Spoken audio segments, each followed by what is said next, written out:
उसे दर्द में पाना होगा। जो चल रहा है उसके पाँव में छाना होगा।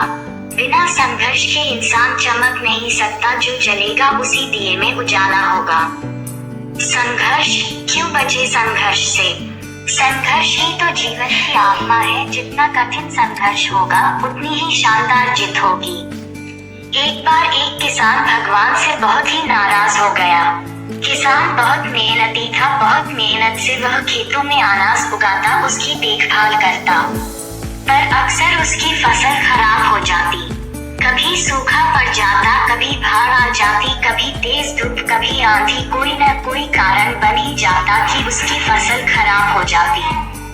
एक दिन वह किसान गुस्से में आसमान की ओर देखकर भगवान से कहा है, ईश्वर, आपको लोग सर्वज्ञता मानते हैं कि आप सब जानते हैं, कहते हैं कि आपके इच्छा के बिना एक भी पत्ता नहीं हिलता, पर मुझे तो लगता है कि आप छोटी सी छोटी बात भी नहीं जानते।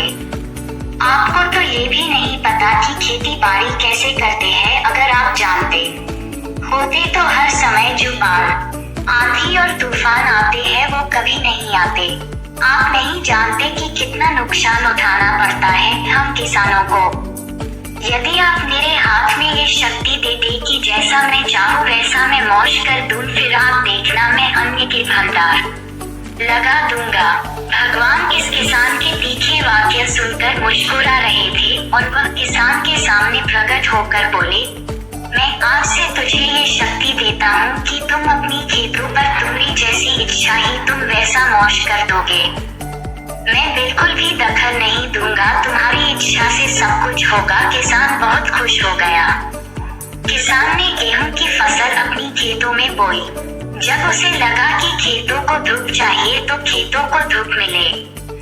जब पानी बरसना चाहिए तभी पानी वर्षा, आंधी, तूफान, बाढ़, कुछ भी उसने अपने खेतों पर आने नहीं दिया। किसान के खेत में इस वर्ष ऐसी फसल हुई जैसी कभी नहीं हुई थी।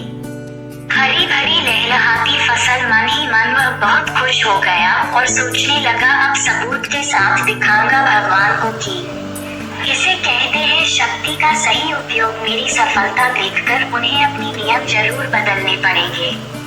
कुछ दिन गुजरे, फसल कटने को तैयार हो गए।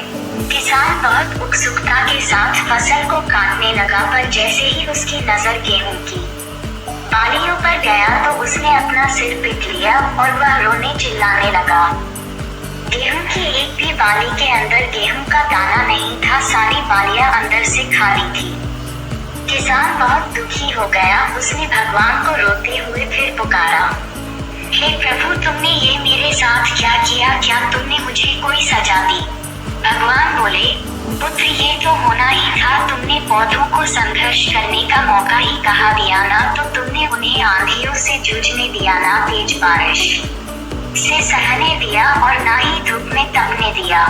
एक भी चुनौती का सामना तुमने उन्हें नहीं करने दिया, इसीलिए सारे पौधे अंदर से खोखले रह गए।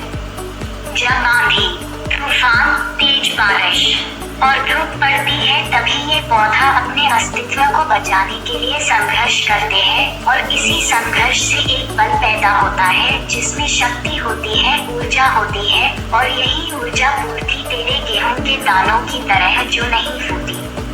तूने उन्हें कठिन परिस्थितियों से गुजरने ही नहीं दिया जहां उनके अस्तित्व का जन्म होता। सारे बालियां इसीलिए खाली है, इसमें एक भी गेहूं का दाना इसलिए नहीं है क्योंकि तुमने अपने पौधों को संघर्ष कराया ही नहीं। याद रखिए, स्वर्ण में स्वर्णीय आभा तभी आती है जब वह आग में तपने, गलने और हथौड़े से पीटने जैसे संघर्षों से गुजरता है।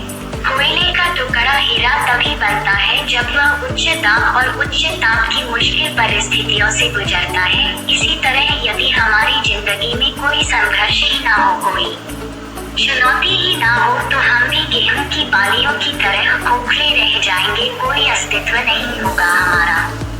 विपरीत परिस्थितियाँ, चुनौतियाँ, समस्याएं हमें और अधिक निखारती है। यदि जीवन में कठिन परिस्थितियाँ और चुनौतियाँ आए तो घबराना मत, बल्कि सामना करना।